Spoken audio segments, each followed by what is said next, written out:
려고 하는데요. 함께 나누실 말씀의 제목은 방주에서 나오라, 방주에서 나오라라는 제목으로 함께 말씀 나누겠습니다. 제가 지난주에 말씀드린 것처럼 이 방주라는 공간은요, 이게 진짜 절묘해요. 성경 말씀이. 이 방주라는 공간은 이 안에 있으면 어떤 홍수가 와도 살 수 있어요. 그러니까 방주 안에 있으면 홍수가 올 때 가라앉는 게 아니라 떠요. 완벽한 구원의 상징인 거죠. 그런데 저는 정말 성경이 우리 삶을 가장 정확하게 해석해주는 완벽한 진리라는 걸 믿는 게 뭐냐면, 이 절묘한 게, 문제는 구원을 위해 들어가 있으라고 하는 방주가 있는데 여기가 호텔이 아니라 광야예요. 정말 절묘하죠. 그러니까 일단 창문이 닫혀 있으니까 이스라 하시는 그날까지 햇빛이 찾아내는데, 여러분 생각해 보세요.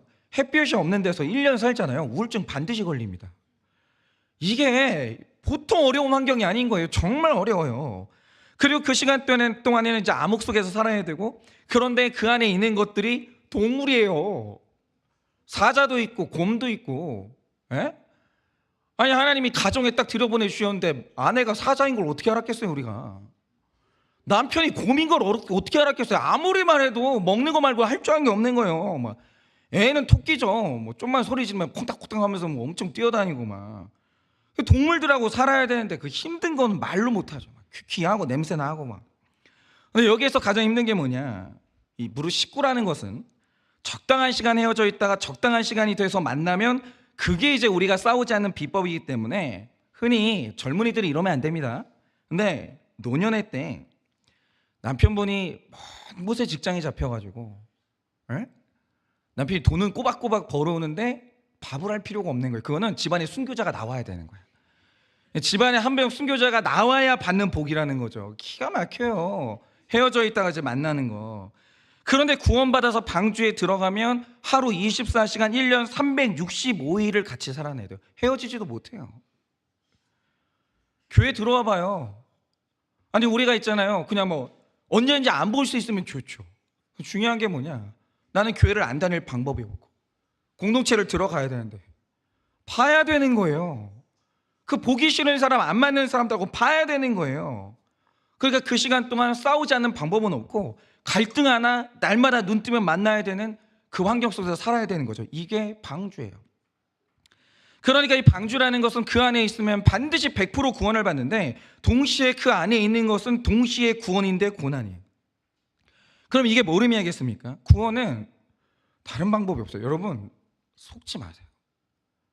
노아의 이 방주만 봐도 구원은 다른 방법이 없는데, 그게 뭐냐면 각자가 있어야 되는 고난 속에서 있으면 그게 구원이에요. 다른 구원의 방법이 없어요. 고난은 그런데 이런 겁니다. 고난이 힘들잖아요. 그러니까 언젠가 우리는 나가고 싶고 나가야만 해요. 그러니까 여러분, 기독교는 고행을 말하는 종교가 아니에요. 예수 믿었으면 평생 눈물 지으면서 그렇게 살아, 그게 아니에요. 방주의 원리가 뭡니까? 있으라고 하는 날까지만 있는 게 방주예요. 그 다음에는 나가야 돼요. 그날이 오는 거예요. 그리고 우리가 나가야 다시 삶이 시작되고 사명도 시작되고 인생의 즐거움도 누릴 거 아닙니까? 왜 우리는 누리면 안 돼요? 여러분, 하나님이 하늘을 왜 만들었어요? 가을은 왜 만들었어요? 겨울은 왜 만들었어요? 누리라는 거예요. 여러분, 우리 그날 옵니다. 누리는 날 오는 거예요. 그러니까 이 방주는 두 가지를 정말 잘해야 되는데, 있으라고 할 때 있어야 돼요. 정말 잘 지내야 돼요. 그러나 하나님이 때가 돼서 나가라고 할 때는 나가야 돼요. 쉽냐? 쉽지 않아요. 처음에 방주 안에 들어갈 때는 내가 나가라고 하면 뛰쳐나갈 것 같죠? 천만의 말씀이에요. 군대도요. 처음에 이제 군대 딱 들어가면요, 날짜만 세요. 언제 나가나. 근데 군대 적응돼요. 나가야 될 날이 오잖아요. 말뚝박을까 그 생각 들어요. 이게 있는 것도 힘들지만 나가야 될 때 나가는 거 굉장히 힘든 거예요. 힘든 겁니다. 그래서 오늘 우리가 이제 이런 거죠. 방주에 잘 있어야 되는데 동시에 나가라고 하실 때 어떻게 하면 잘 나갈 수 있는가. 오늘 우리가 이것을 좀 묵상하면서 언젠가는 방주를 나가서 누리는 인생이 되려면 어떻게 해야 되는지 오늘 우리가 그것을 묵상하고자 합니다. 자, 그러면 방주에서 잘 있고 잘 나가려면 첫째로 하나님의 때까지 잘 기다려야 합니다. 13절에서 19절입니다. 601년 첫째 달 곧 그 달 초하루 날에 땅 위에서 물이 거친지라 노아가 방주 뚜껑을 제치고 본 지면에서 물이 거쳤더니 제치고 본즉 지면에서 물이 거쳤더니 둘째 날 21의 날에 땅이 말랐더라. 하나님이 노아에게 말씀하여 이르시되 너는 내 아내와 내 아들들과 내 며느리들과 함께 방주에서 나오고 너와 함께한 모든 혈육이 있는 생물 곧 새와 가축과 땅에 기는 모든 것을 다 이끌어내라. 이것들이 땅에서 생육하고 땅에서 번성하리라 하시매 노아가 그 아들들과 그의 아내와 그 며느리들과 함께 나왔고 땅 위의 동물 곧 모든 짐승과 모든 기는 것과 모든 새도 그 종류대로 방주에서 나왔더라 라고 하십니다. 우리가 성경을 볼 때 정말 중요하게 보셔야 되는 게 뭐냐면 성경은 설화가 아니에요. 성경은 전설이 아닙니다. 성경은 정사고 성경은 역사예요. 성경이 이 역사라는 걸 굉장히 강조하기를 원해요. 그래서 이 특징 중에 하나가 뭐냐면 유독 성경은 때와 기간을 말할 때 굉장히 구체적이고 디테일하게 적어요. 왜냐하면 이거는 실제 있었던 역사이기 때문에. 그러니까 이 노아의 방주의 기간을 딱 보면 굉장히 디테일하게 정확히 적어놔요. 제가 어떤 기간을 어떻게 거쳤는지 한번 설명을 좀 드려볼게요. 일단 노아는 600세가 되는 2월 10일에 최초로 방주에 들어갑니다. 그리고 방주에 있은 지 7일째인 2월 17일부터 물의 근원이 터지고 하늘에서 비가 내리기 시작하면서 홍수가 시작이 돼요. 그리고 홍수가 내리고 위에서 밑에서부터 이제 그 지하수가 터진 지 40일 후에 물의 근원이 그치게 됩니다. 그리고 이 방주가 무리를 떠다니다가 150일 후에 아라랏산에 머물렀고요. 그때로부터 다시 12월 17일까지 150일 동안 물이 점점 줄어들기 시작해요. 그리고 73일이 지난 후인 10월 1일에 봉우리가 보이기 시작합니다. 산봉우리가 보이기 시작해요. 그리고 40일을 기다린 다음에 노아가 새들을 날려보내기 시작합니다. 까마귀를 날려보내고 비둘기를 날려보내는데 땅이 드러났으면 돌아오지 않을 것이요 아직 물이 가득하면 돌아오겠거니 그리고 내보내요. 그리고 이듬해 방주 뚜껑을 드디어 제치니까 물이 어느 정도 거친 것을 보게 됐는데 여기서 노아는 또 기다려요. 그리고 2월 27일에 땅이 말라있는 것을 봐요. 눈으로 보게 됩니다. 그런데 노아가 또 기다려요. 나가도 된다는 하나님의 말씀이 임할 때까지 내가 눈으로 분명히 확인했는데 또 기다려요. 내 눈보다 하나님의 말씀을 더 신뢰해요. 그러니까 이 노아가 그 깜깜한 방주 안에서 정확히 377일을 기다립니다. 377일을 기다려요. 그리고 성경이 노아의 이 모든 기다림의 시간을 정확히 기록합니다. 그러니까 저는 이 말이 정말 멋진 말이라고 생각하는데, 여러분 성경을 보면요, 무드셀라라는 사람이 있는데 이 사람이 무려 969세를 살아요. 징그럽게 살았죠. 969세를 살았는데 1000년 가까이를 살았거든요. 그런데 성경이 무드셀라가 살았던 이 1000년의 기간을 뭐라고 적는가? 놀랍게도 딱 한 줄로 끝내버리는데, 무드셀라가 696세를 살고 죽었다, 이게 끝이에요. 1000년 인생이 이 한 줄로 끝나요. 한 사람이 1000년을 살았는데 하나님 입장에서는 기록할 게 없는 거예요. 여러분, 그러니까 우리 중에서는요, 이렇게 긴 시간을 살아도 하나님이 보실 때 기록할 게 한 줄도 안 되는 인생들이 있어요. 아무것도 적을 게 없는 거예요. 그 완전히 무의미한 인생인 거죠.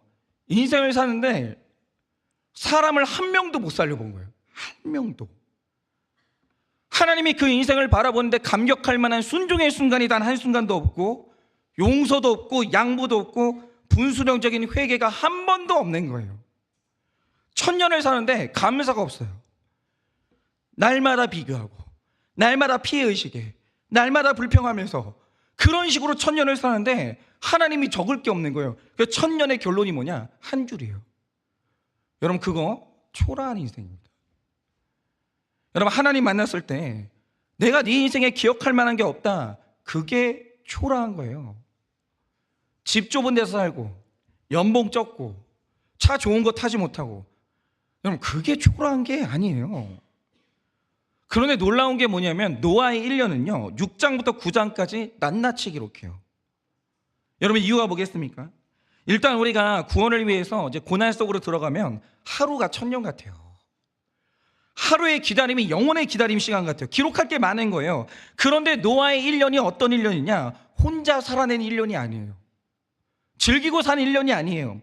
지구의 생명을 살렸던 1년이고, 내 식구를 살렸던 1년이고 어둠 속에서 끝까지 하나님께 순종했던 1년이에요. 그러니까 어떤 사람을 보면 그 사람의 1년이 어떤 사람의 1000년보다 기록할 게 많은 거예요. 그 사람의 1000년이 어떤 사람의 1000년이 그 사람의 1년이 어떤 사람의 1000년보다 하나님이 기억할 게 많은 거예요. 1000년보다 그 1년이 위대한 거예요. 그러니까 그런데 중요한 건 이거죠.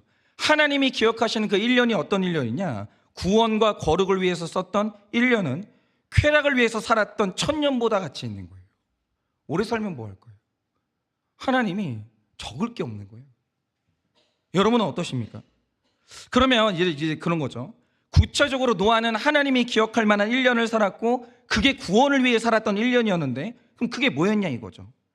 여러분, 노아가요 사람이에요. 이 사람 감정이 있습니다. 그리고 노아가 술 좋아해요. 아니, 노아도 연약하죠. 그러니까 햇볕도 보지 못하고 술 끊고 사는 그 1년 동안 얼마나 힘들고 답답했겠어요. 그러니까 누구라도 이렇게 힘든 시간 안에 있으면 소원은 딱 하나밖에 없어져요. 그냥 나갔으면 좋겠는 거예요. 아무것도 바라는 게 없어요. 나갔으면 좋겠는 거예요. 그런데 생각해 보세요. 그렇게 오래 기다렸는데 마른 땅을 본 거예요. 아니, 좋은 날 본 거예요. 그러면 누구나도 그래요. 내가 기다릴 만큼 기다렸어. 아니, 365일 기다렸으면 됐지. 어떻게 더 기다려? 이러면서 얼마나 뛰쳐나가고 싶겠어요. 그런데 노아가 이 구원이라는 걸 다룰 때 얼마나 끝까지 애를 썼냐면 마른 땅을 내 눈으로 확인했는데 하나님이 나가라는 사인을 주실 때까지 기다려요. 끝까지. 이걸 우리는 마무리라고 해요. 인내는 뭐냐면 마무리까지 하는 거예요. 근데 우리의 문제가 뭐냐면 기다리는 건 잘하는데 마무리를 못해요. 그리고 다 망쳐요. 까마귀를 보내서 응답을 구하고 비둘기를 3번이나 보내서 확실한 때를 기다립니다. 그러니까 구원은 다른 방법이 없는 거예요. 그게 뭐냐면 구원은 기다림의 예술이에요. 구원은 무조건 기다림의 예술이에요. 그런데 우리가 이제 남을 비판하자는 게 아니라 이게 우리 모습인데 한국교회의 특징이 뭐냐면 커요. 엄청 뜨거워요. 그런데 분명히 성숙함이 떨어져요. 한국교회는 그게 최대의 약점이에요. 그러면 왜 한국교회는 전 세계가 인정하는 어메이징한 성장을 이루었고 그 굉장히 뜨거운 그 어떤 교회인데 왜 우리는 성장이 이렇게 더딜까? 이렇게 빈약할까? 근데 이게 우리 민족 특성하고 좀 관련이 있어요. 그게 뭐냐면 제가 어떤 글을 봤는데 우리 민족에 아주 특이한 점이 3가지가 있어요. 이거는 전 세계 누구도 안 해요. 한국 사람들만 하거든요. 그러니까 요거 보면은 외국 나가도 한국 사람인지 알 수 있어요. 그게 뭐냐? 우리가 컵라면 먹을 때 뜨거운 물 붓고 3시간 기다리는 음식이 아니에요. 30분 기다리는 음식이 아니라 3분만 기다리면 부들부들한 면을 먹을 수 있거든요. 근데 전 세계에서 그걸 못 기다려서 결국 바삭한 컵라면을 먹는 건 우리 민족밖에 없어요. 놀라운 사실이죠. 그리고 자판기에서 커피 믹스가 완성되는 시간이 보통 30초고 진짜 고장이 나가지고 길면 1분이거든요. 근데 이걸 못 기다려서 자판기 눌러놓고 손 넣고 기다리는 건 우리 민족밖에 없어요. 많이들 그러시죠? 손 넣고 기다리시죠? 그리고 진짜 이건 우리 민족밖에 없는데 티백 녹차를 마실 때 그걸 못 기다려서 티백을 넣었다 뺐다는 건 우리밖에 없어요. 누가 녹차를 그렇게 마셔요? 녹차는 그냥 오래 대화할 걸 생각하고 우러나도록 기다리는 게 녹차 아니에요. 우리만 이래, 우리만. 이러고 있으면 다 한국 사람이에요. 무조건 한국 사람이에요. 전 세계 이거 우리 민족밖에 없어요. 아니, 흉악하고 그냥 악랄한 민족인 거예요. 그런데 그 중에 하나가 저거든요. 여러분은 이 셋 중에 뭐가 해당되세요? 전 세 개 다 해당돼요. 그렇기 때문에 반드시 기억해야 되는 게 뭐냐? 여러분, 구원은 이거 기억하셔야 되는데 급하면 망해요. 구원은 급하면 망해요. 그러니까 이 예술인 게 뭐냐면 다급해야 되는데 기다릴 줄 알아야 돼요. 이게 과장이 아닌 게 뭐냐면 이 나비의 경우에 여러분 다 아시겠지만 누에고치를 찍고 나오는 시간이 2시간이거든요. 그러니까 우리는 이게 20년처럼 느껴져요. 내가 살아있는 날 동안 나올까? 2시간을 나오는 거예요. 꼬물꼬물대면서. 그런데 이 2시간은요 절대 짧아지면 안 돼요. 절대 도와주면 안 됩니다. 왜 그러냐? 나비는 나온 다음에 날개가 완전히 펴져야 그게 이제 그러니까 하늘을 이제 나르면서 날 수 있는데, 많은 분들이 좀 모르시는 게 나비가 시간 지나가지고 마르면 날개가 펴지는 줄 알아요. 절대 아니에요. 이거 안 펴지면 영원히 안 펴져요. 그러면 이 날개가 어떻게 펴지냐? 나비의 몸에는 이제 체액이라는 게 있는데 이게 날개 쪽으로 쭉쭉쭉 밀려가면서 그러고 날개가 퍼지는 거예요. 유압처럼 쭉쭉쭉 퍼지면서 퍼지는 거죠. 근데 몸에 있는 체액이 날개 끝까지 전달되는 유일한 방법이 뭐냐? 나비가 누에 고치를 찍고 나올 때 몸에 힘을 써요. 온몸에 힘을 써요. 근데 몸에 힘을 쓸 때마다 그때만 유일하게 몸의 체액이 날개로 쭉쭉 뻗어나가는 거예요. 그리고 끝까지 전달이 돼요. 그리고 나중에 2시간 후에 나비가 고치에서 나올 때는 날개가 다 펴진 상태가 되는 거예요. 근데 그 중간에 사람이 도와준다고 찢어주거나 애를 쓰고 힘을 쓰는 이 2시간을 단축시켜버리면 날개가 죽는 날까지 안 펴져요. 그럼 하늘로, 땅으로 뚝 떨어져요. 여러분, 하나님의 나라는요, 구원은요, 하늘은 올라가는 거예요. 하늘은 올라가는 거예요. 그러니까 하나님의 임재는 위에서 아래로 내려오는데 구원은 밑에서 위로 올라가는 거예요. 근데 어떻게 위로 올라가요? 하나님의 나라는 힘쓰고 애쓰는 그 정해진 시간 채워야 되는 거예요. 몸부림치는 시간이 있어요. 여러분 가만히 있잖아요. 그러니까 제가 늘 말씀드리잖아요. 게으름하고 성령 충만하고는 아무 상관이 없어요. 신앙생활 하는데 애쓰는 게 없는 거예요. 몸부림이 없는 거예요. 힘쓰는 게 없는 거예요. 아주 즐겁게 다니는 분들이 있어요. 죄송한데 그건 위로 못 올라갑니다. 영적 날개가 안 펴지는 거예요. 언제든지 신앙생활은 애쓰고 힘쓰고 몸부림치는 정해진 시간을 채워야 돼요. 근데 제가 얼마 전에 어떤 경험을 했냐면, 그래요, 제가 그건 인정을 해. 정말 아니 세상 흉악하고 진짜 나쁜 분하고 이제 1대1 훈련을 하는데, 이제 1대1 훈련 들어갔는데 어느 날 아내분한테 문자가 온 거예요. 거봐요 목사님, 아무리 목사님이 훈련해도 우리 남편은 바뀌지 않아요. 다 소용없어요. 전 포기할래요. 이러는 거예요. 근데 이 문자가 온 시점이 언제냐? 1대1 훈련 1과 끝나고 이 문자가 왔어요. 너무한 거 아닙니까 진짜? 아니 적어도 4과 정도는 시간을 주셔야 되는 거 아니냐고요. 아니 저보고 1과 딱 한 번 끝나는데 40년 묵은 습관을 바꾸라고 하면 그는 고문밖에 못해요. 묶어놓고 뜨거운 걸로 지지면서 바꿀 거야 안 바꿀 거야. 근데 어떻게 내가 고문을 해요? 어떻게 바꾸냐고요. 1번은 여러분 할 수 있어요 그러면? 아니 그런 걸 요구하시면 저에 대한 학대 아니냐고요. 여러분 저도 목회는 기다림이에요. 진짜 한일교회 목회하면서 피 마른 적이 한두 번이 아니에요. 여러분이 기다림이 얼마나 고통스러운지 제가 모르겠습니까? 알아요. 충분히 알아요. 그런데 정해진 날까지 몸부림치고 애쓰고 힘쓰는 그 정해진 시간이 있어야 된다고요. 안 그러면 구원이 완성이 안 돼요. 영적 날개가 펴지질 않는 거예요. 그래요 여러분, 그 방주 안이 얼마나 힘들고 얼마나 피가 마르고 거기서 얼마나 기다리는 게 몸부림치고 애를 써야 되는지 제가 알아요. 근데 채우셔야 돼요. 이건 누구도 못 도와줘요. 이건 해내야 돼요. 그러니까 이 방주 안에서 잘 기다리다가 하나님이 정하신 바로 그날 내 영적 날개가 쭉 펴져서 나와서 훨훨 나는 그 구원을 누리시기를 한번 제가 바라봅니다. 적용 질문 드립니다. 무엇을 기다리고 계십니까? 무엇을 기다리고 계십니까? 배우자 훈련 들여보냈으면 10주는 기다리세요. 제발 문자 보내지 마세요 중간에. 왜 뭐 앞에서 본인이 드시고 치고 그래요 남편을. 그럼 다 알잖아요 성도님들이. 그러지 마. 맨 앞에 앉아가지고 뒤에 다 보고 있는데 그럼 어떡해요. 네, 무엇을 기다리고 계십니까? 기다리는 동안 가장 힘든 것은 무엇입니까? 기다리는 동안 가장 힘든 것은 무엇입니까? 언제 나가야 할지 사인을 구하고 있으십니까? 언제 나가야 할지 사인을 구하고 있으십니까? 하나님이 정하신 때를 신뢰하십니까? 하나님이 정하신 때를 신뢰하십니까?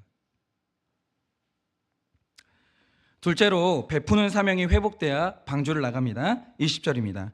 노아가 여호와께 제단을 쌓고 모든 정결한 짐승과 모든 정결한 새 중에서 제물을 취하여 번제로 제단에 드렸더니 라고 합니다. 저는 늘 이런 구절 읽으면 제 어머니 생각이 나거든요. 여러분, 오늘 말씀의 노아를 한번 보세요. 노아가 방주에서 나오자마자 예배를 드리는데 예배는 예물이 있어야 돼요. 노아가 하나님께 예물을 드리는데 대충 안 드려요. 예물을 드려요. 그런데 이 예배의 특이한 지점이 뭐냐면 노아가 다른 건 하나님의 명령이 떨어져야 했는데 예배는 하나님의 명령이 없었어요. 자발적으로 하나님이 말씀하시지 않아도 기뻤고 감사했기 때문에 자발적으로 드렸다는 거예요. 그러니까 노아한테 이 예배는 의무가 아니라 살려주신 은혜에 대한 기쁨이고 감사였다는 거예요. 근데 중요한 게 보세요. 지금 이 예배의 본질은 기쁨이고 감사예요. 그래서 뭔가를 드리는 게 아깝지 않은 거예요. 그런데 언제 했어요? 이게 중요해요. 이 하나님께 드리는 이 예배, 바치는 예배를 언제 했냐고요. 여러분, 노아가 방주에서 1년 살았어요. 근데 1년 동안 무슨 경제 활동을 했어요?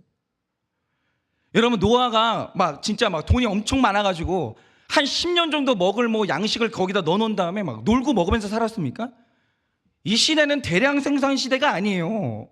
모두가 부족하고 모두가 배고프고요. 그 해에 풍년이 들지 않으면 그 다음에 죽어야 돼요. 부족한 시대라는 거죠. 1년인데 무슨 경제 활동을 해요? 아끼고 아껴가지고 겨우 살아낸 1년이에요. 그런데 이거 1년은 저장해둔 것으로 가족들이 먹고 살았을 텐데 나오는 날 얼마나 빠듯하겠냐고요. 뭐가 있어요? 지금 이제 농사 지어가지고 다음에 추수할 때까지 정말 버티고 살아야 되는 거예요, 노아가. 그런데 이 와중에 방주에서 나오자마자 예물 먼저 드려요. 근데 이 예물이 감격스러운 게 뭐냐면 있어서 드린 게 아니고요, 없는데 드린 거예요. 이게 노아의 영성이에요. 방주에서 시달리다가 이제 나왔는데 그럼 좀 즐기고 좀 쉬고 좀 번성된 다음에 먹을 게 좀 숨 좀 돌리면 그때 드려도 되잖아요. 근데 노아는 얻은 다음에 감사하거나 여유가 생기면 감사하는 게 아니라 뭔가 있으면 하는 게 아니라 깨달았을 때 없는 중에도 하는 거예요. 깨달은 즉시 없지만 하는 거예요. 그러니까 제가 이걸 겪어본 게 뭐냐면 제 어머니 인생에서 제일 중요한 원리를 하나 배운 게 뭐냐면 이 헌금과 11조라는 게 정말 신기해요. 뭐가 신기하냐면 저도 이제 그래 본 적이 있는데 제가 똑똑하게 늘 수학을 잘 못했는데 왜 자꾸 난 계산하는지 모르겠어요. 맨날 틀리는데 제가 이제 돈을 계산합시고 머리 좀 쓴다고 자 지금 이번 달은 빠듯해. 이번 달은 나갈 게 많아. 그러니까 생활비 쓰고 아이 가르치고 빚 갚고 공과금 내고 이렇게 다 한 다음에 내가 아끼고 아껴가지고 남은 돈으로 헌금하겠다 이럴 때가 있거든요. 그럼 어김없이 경험하는 게 뭐냐, 월말에는 헌금할 돈이 반드시 없어요. 100% 없어요. 그런데 제가 진짜 신기한 게 뭐냐면 저희 어머니가 늘 순서를, 이렇게 삶의 지혜는 순서인데 순서를 가르쳐 주신 게 뭐냐면 제 어머니는 늘 빠듯했어요. 20년을 사례비가 동결이었어요.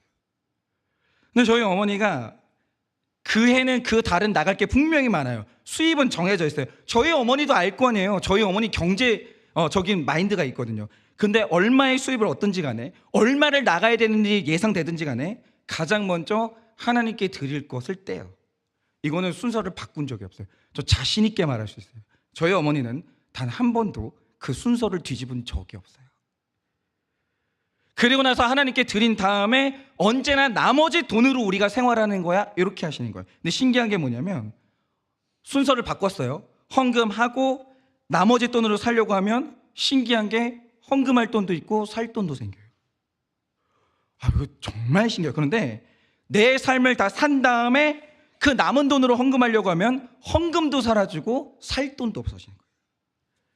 그러니까 이런 거죠. 제가 인생의 헌신도 마찬가지고 시간의 헌신, 에너지의 헌신, 물질의 헌신이 마찬가지인데 쓰고 남은 것으로 헌신하겠다.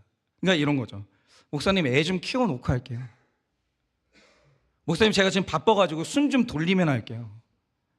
목사님 제가 지금 에너지가 없고요. 지금 너무 정신이 없고요. 나중에 여유 생기면 할게요 라고 하잖아요. 그런 날은 안 와요. 제가 경험해 봤어요.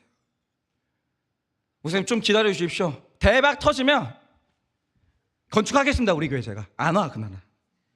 오는 걸 본 적이 없어 내가. 없어. 그런 날은 없어. 꼭 하는 게 뭔지 아세요? 주식 투자를 먼저 해. 다 날려요. 그리고 하는 말이 뭐냐? 헌금이나 할 걸. 뭐 하는 거야 지금 도대체? 맨날 돈 날리면 그 다음에 하는 말이 뭐냐? 아깝다 그 돈으로 헌금이나 할 걸. 잘 들으세요. 그런 날은 안 와요. 그런 날은 안 와요. 근데 제가 요즘에 하나님의 사인을 받는 게 있는데, 저는 이제 우리 교회 지도자니까 정말 하나님 뜻 앞에 예민해야 되거든요. 근데 저는 이제 김양재 목사님한테 배웠기 때문에 정말 주제에 맞게 사는 게 진짜 인생의 주제예요. 그래서 아내랑 저랑 제일 길게 대화하는 주제가 뭐냐면, 우리 주제가 지금 뭐냐라는 거예요. 제 아내한테도 당신 주제가 뭐냐. 그리고 우리 아내도 언제나 저한테 조언을 해주는 게 뭐냐면, 당신 주제가 뭐냐. 그러니까 우리 주제에 안 맞게 살면 무조건 문제가 생겨요. 교회든 가정이든 언제나 문제가 생겼기 때문에 현재 나의 주제를 파악하는 게 우리 부부는 제일 중요한 대화의 주제예요. 그런데 올해 초까지 제가 가졌던 생각이 뭐냐면, 우리 교회는 그러니까 허세 떨면 안 돼요. 정말 내 교회에 대한, 내 공동체에 대한 정확한 진단이 있어요. 객관적인. 그래서 제가 이제 진단한 건 뭐냐면, 우리 교회는 작은 교회이기 때문에 건방지게 우리가 아직 남을 도울 시기가 아니다.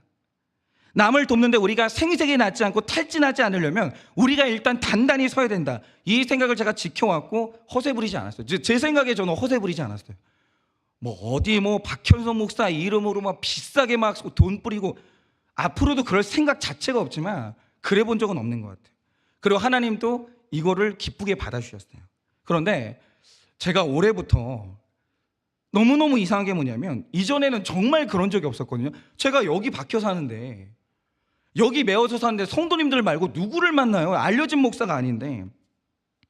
근데 올해 말부터 나보다 어려운 목사님들을 자꾸 만나요. 좀 너무 신기하게 만나요 자꾸.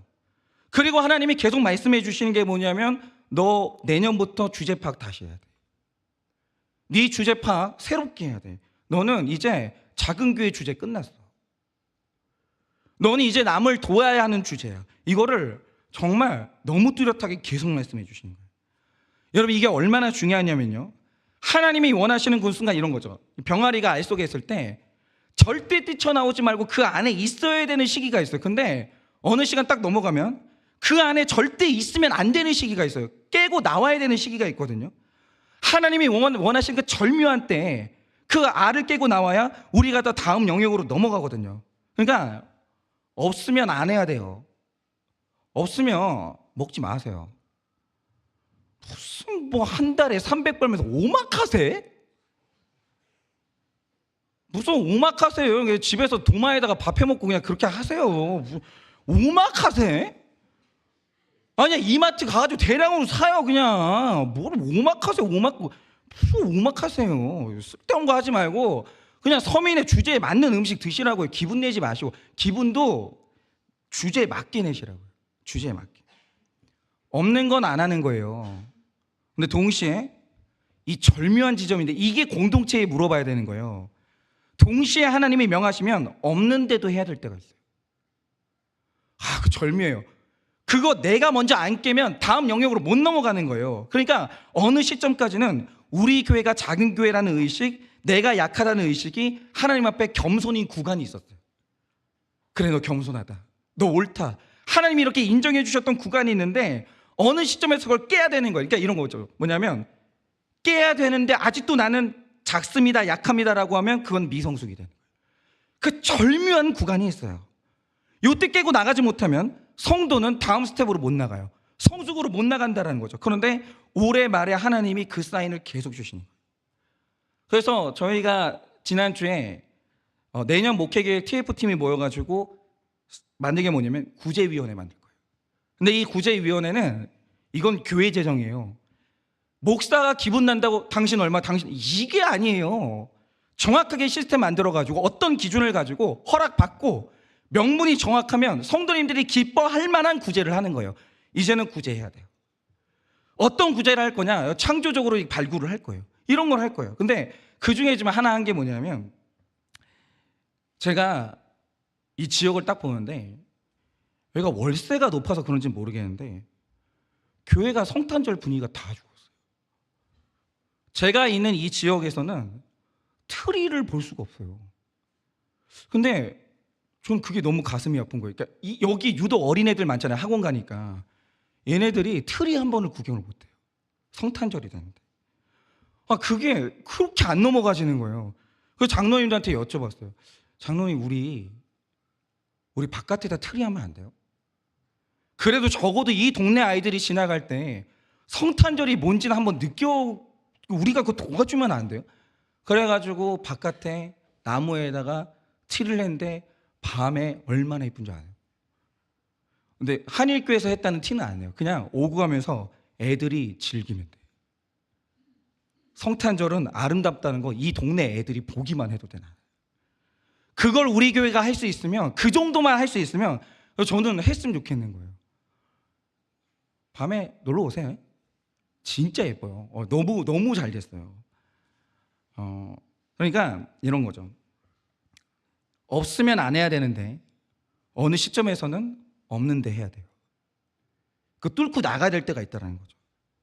그래서 그때 바로 뚫고 나가서 여러분 이 노아처럼 이 방주라는 한계를 주님이 명하실 때 뛰쳐나와서 더 넓은 세상을 누리시기를 바라봅니다. 적용 질문 드립니다.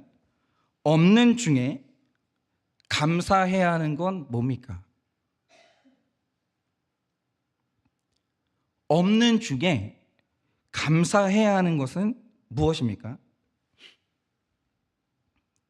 요번 주에 적용 반드시 하셔야 됩니다. 없는 중에 도와야 하는 건 무엇입니까? 없는 중에 도와야 하는 것은 무엇입니까? 없는 중에 나눠야 할 것은 무엇입니까? 없는 중에 나눠야 할 것은 무엇입니까? 셋째로 은혜를 베풀기 위해 방주에서 나오는 것입니다. 21절 22절입니다. 여호와께서 그 향기를 받으시고 그 중심에 이르시되 내가 다시는 사람으로 말미암아 땅을 저주하지 아니하리니 이는 사람의 마음이 계획하는 바가 어려서부터 악함이라. 내가 전에 행한 것 같이 모든 생물을 다시 멸하지 아니하리니 땅에 있을 동안에는 심음과 거둠과 추위와 더위와 여름과 겨울과 낮과 밤이 쉬지 아니하리라 라고 하십니다. 여러분이 지금 이 말씀을 보시면 하나 이상한 게 있는데, 자 보세요. 요 한 번 심판이 엄청난 자원 낭비예요. 하나님 입장에서는 본인이 창조하신 세계거든요. 근데 사람의 죄를 심판하려고 하나님이 남김없이 싹 쓸었어요. 그러면 이 심판이 한번 딱 끝났으면 진짜 호되게 심판했잖아요. 그럼 이 다음에 하나님이 하셔야 되는 말씀이 뭡니까? 너 내가 얼마나 무서운지 봤지? 너 잊지 마. 너 한 번만 더 죄 지으면 넌 그날로 끝이야. 그러면서 하나님이 요거 한 번의 경험을 평생 기억하라 이렇게 강요하실 것 같잖아요. 근데 하시는 말씀이 뭐냐? 홍수 심판을 경험했지만 사람의 계획이 어려서부터 악한 건 변하지 않는다는 걸 하나님이 아세요. 미안한데 너 안 변할 거 나 알아. 그러시는 거예요. 사람은 홍수 심판이라 할지라도 한 번 그거 당한다고 사람 변하지 않아요. 저도 알아요. 그러면 그 다음에 하나님이 포기하시냐? 그게 아니라 내가 다시는 너희를 똑같이 심판하지 않을 거야. 그럼 그 다음 방법이 뭐예요? 그러니까 이 홍수 심판이 말해주는 게 이거예요. 사람이 매질로 변하는 게 아니야. 때려서 변하는 게 아니야. 고통 중에 사랑받아야 변하는 거야. 나는 앞으로 너희를 사랑으로 통치하고 은혜로 통치하고 때로는 반복되는 고난으로 통치하겠지만 난 너 절대 포기하지 않아. 내가 너를 끝까지 사랑해 라고 하시는 거예요. 그러니까 결국 하나님께서 방주로 나오게 하시는데 잘 보세요. 심판이 결론이면 방주 안에서 다 죽어야 돼요. 그런데 이 방주를 나오게 된 이 이유가 뭐냐? 그 결론이 뭐냐? 마지막 결론은 은혜고 사랑이고 인내이기 때문에 그 방주에서 나올 수 있는 거예요. 여러분, 은혜로 넘어가지 않고 사랑으로 넘어가지 않고 인내로 넘어가지 않으면 여러분은 자기 방주에서 절대로 못 나오시는 거예요. 제가 이 말씀을 묵상하면서 또 이제 제 마음을 다잡는데, 그게 뭐냐면, 저희 교회가 세상에서 제일 좋은 교회는 아니에요. 저도 알아요. 근데 우리 교회는 되게 차별되는 특징이 하나 있어요. 그게 뭐냐면, 우리 교회는 적용이 뚜렷한 교회예요. 우리 교회는 적용만 하는 교회예요. 깨달은 거 말하는 교회가 아니에요. 그런데 우리 교회가 적용이 강하다 보니까, 그래서 제가 경험하는 게 있는데, 그게 뭐냐면, 예를 들면 이런 거예요. 제가 아이를 키우다가 제일 기가 막히는 경험을 할 때가 언제냐면, 제가 한 번은 제 아이 치아를 보니까 이 앞니가 막 흔들리는 거예요. 근데 제 앞니가, 저희 아버지가 저한테 관심이 없었거든요. 저희 어머니가 저한테 관심이 없었거든요. 그래서 제가 막 앞니가 흔들리는데 저희 아버지가 빼질 않았어요. 그래가지고 제 이가 이게 돌출됐었거든요. 지금 이게 교정안이에요. 그것도 저희 어머니가 해준 게 아니에요. 저희 아내가 해준 거예요, 이거를. 아니, 흉악한 분들이죠, 진짜. 어쨌든 근데 그래서 제가 그래도 청소년기를 엄청 열등감 가운데 살았어요. 웃지를 못하고. 근데 제 딸 아이 앞니가 막 흔들리는 거예요. 그러니까 제가 너무 조급해지더라고요. 그럼 아빠가 그걸 봤으면 어떻게 해야 되겠어요? 얘자, 아빠가 해줄게. 그러면서 아이 이를 실로 묶었어요. 그 다음에 제가 잘못한 거 딱 하나예요. 그러니까 이게 뭐냐면, 이마를 탁 치고 동시에 이를 뽑아야 되는데 제가 미숙해가지고 이마 친 다음에 그 다음에 이제 뺐죠. 그래서 얘가 두 개가 다 아팠죠. 막 이러면서 뺨도 맞았는데 이게 이도 딱 뽑고 두 개 다 아픈 거예요. 근데 이제 제가 이거 미숙한 건 맞는데, 중요한 건 뭐냐면, 제가 좋은 일 한 거 맞잖아요. 그리고 얘는 저한테 진짜 고마워해야 되는 거예요. 그러니까 누가 남의 이가 흔들리면 누가 빼요, 그거를. 잘못되면 어쩌려고. 손은 안 돼요. 아빠니까 빼주는 거지. 안 그렇습니까? 요즘에 선생님들이 겁나가지고 애들 훈육도 못해요. 한번 잘못 훈육했다가 난리가 나니까 이제는 애들이 있잖아요, 훈육 받을 데가 없어요. 왜 그러냐? 그 엄마 아빠 삶의 결론이에요. 애를 이제 바로 잡아주려고 손대면 난리들을 치니까 누가 내 아이를 훈육을 해줘요? 애들 잘못 자라는 건 다 아픈 엄마 아빠 탓이에요. 근데 어쨌든 제가 이 아이 이를 뽑아줬고 얘 이가 예뻐요.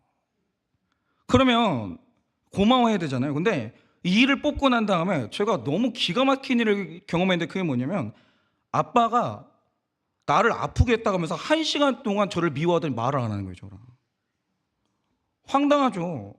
나는 이 아이의 고통을 막기 위해서 내가 작은 고통으로 해결해 줬거든요. 이빨 잘못 나봐요. 네가 웃기나 하나. 남자들이 너 아무도 안 좋아해. 근데 어쨌든 그래서 제가 이제 진짜 이빨 뽑아주고 이 예쁘게 나고, 정말 그럼 얘가 막 달려가지고 아빠 덕분에 사랑해 이래야 될 거 아니에요. 근데 중요한 게 뭐냐면, 내가 이 아이를 위해서 작은 고통을 줬는데 어느 순간 제가 이 아이한테 가해자가 되어 있는 거예요. 얘가 나를 미워해요. 근데 제가 한일교회를 와가지고 이 적용을 하다가 경험한 게 이거예요. 저는 제가 이제 아는 게 뭐냐면, 명설교를 수백 편을 듣는다? 완전 허무해요. 하나도 안 바뀌어요. 바뀌는지 보세요. 털끝 하나 바뀌나? 안 바뀝니다. 큐티를 날마다 한다? 머리나 커지지.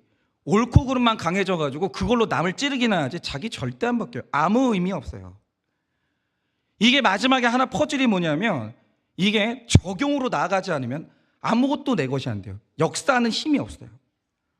성경 박사가 돼가지고 아무리 읽는데도 아무 소용이 없고, 그냥 초등학교 나왔지만 주님 말씀이 얼마나 귀한 줄 알고 한 줄 말씀 읽고 말씀을 적용하면 그때부터 능력이 되고, 그게 우리 삶을 바꾸는 거예요. 제가 모태신앙으로 자라서 이 허무한 내 삶의 결론을 받고, 그러나 적용이 있는 삶에 놀라운 능력을 받기 때문에 한일교회 온 뒤에 저의 6년은 말씀을 치열하게 묵상하는 것도 있었지만 정말 치열한 적용의 시간이었어요. 많이 싸웠어요. 말씀 설명하는 거 아무 저항도 없어요. 사람들 있잖아요, 좋은 설교는 마치 음악을 듣는 것처럼 즐겨요. 적용으로 나가면 사람 돌변해요. 못하겠다는 거예요. 건드리지 말라는 거예요. 정말 많이 싸웠어요.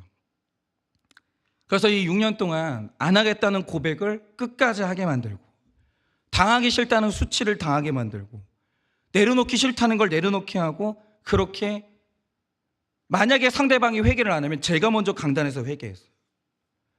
그래서 치열하게 나갔던 적용의 6년이었죠. 그런데 여러분이 기억하셔야 되는 건 뭐냐면, 내 일을 썩게 하는 건 여러분의 죄고요, 적용은 썩은 치아를 뽑아내는 치료예요. 근데 아픈 건 맞아요. 근데 해야 돼요. 저는 이거는 타협할 마음이 없어요. 그러니까 적용 안 할 거면 목회 안 하고 말아요. 왜냐? 아무 의미가 없어요. 적용이 없는 목회는 그냥 저한테는 의미가 없어요. 그냥 언어 유희이기 때문에. 적용 안 할 거면 그냥 저랑 그냥 안 만나셔도 돼요. 저는 이거 할 거예요. 무조건 이 적용하는 이 목회를 할 거예요. 그러니까 제가 처음에 이제 한일교회를 올 때 자주 말씀드렸지만, 김양재 목사님이 울면서 그러셨어요. 너 힘들다. 너 이거 정말 힘들다. 끝까지 견뎌야 된다. 그 말씀을 하셨는데 그게 뭔지를 몰랐어요. 그래서 저는 처음에 막 남의 일을 뽑아주고 썩은 일을 뽑아주고 같이 치료하고, 이 과정 통해서 나중에 저는 철이 없어가지고 고맙다는 말 들을 줄 알았어요. 아, 목사님 감사하고요, 고맙고요, 뭐 사랑하고요. 철이 없어가지고 혼자 이 뽑아놓고 그 상상을 하는 거야. 저분이 나한테 얼마나 고마울까? 다음에 호텔에서 밥을 살라나? 막 이랬죠 막. 근데 적용을 하면 성도님들 아프잖아요. 그거 알아요. 적용시키면서 그 보는 저도 아파요. 근데 어느 날 이 고통을 느끼다가 정신 차려 보니까 제가 그분들 인생의 가해자가 돼 있더라고요. 내가 목사님 만나서 내 인생이 훨씬 힘들어졌고, 목사님 만나서 내 인생의 고통이 시작됐고, 목사님만 아니었으면 몰라서 편할 것들이 너무너무 고통스러워졌고, 목사님 만나서 내 인생에 손해를 봤다고 하면서 원망을 듣더라고요, 제가. 근데 어느 날 이게 멘붕이 오는 거예요. 내가 한 게, 그러니까 제가 악을 저질러서 미움을 받는다? 이건 제 삶의 결론이에요. 더 뭔가를 당해도 저는 할 말이 없는 거예요. 아직은 그 양심을 지키고 있거든요. 근데 이 적용이 도움인데, 왜 이 적용의 도움으로 나는 원망을 듣고 있고, 나는 지금 내 가슴에 상처가 남았는지 어느 날 이게 혼란이 안 없어지는 거예요. 그래서 막 피해의식이 막 몰려오면서 목회 초기에 그 산이 있었어요. 그만두고 싶은 산이. 내가 왜 이 짓을 하나?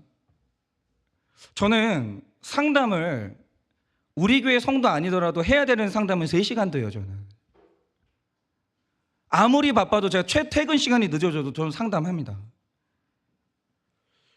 그런데 저는 상담하고 저는 돈을 받아본 적이 한 번도 없거든요. 단 한 번도 없어요. 그만큼 전문가도 아니고 저도 제 주제를 알아요. 고생을 했어도 고생의 대가를 요구해 본 적이 없어요. 근데 그게 되게 많이 베풀었는데 어느 날 제가 가해자가 돼 있는 거예요.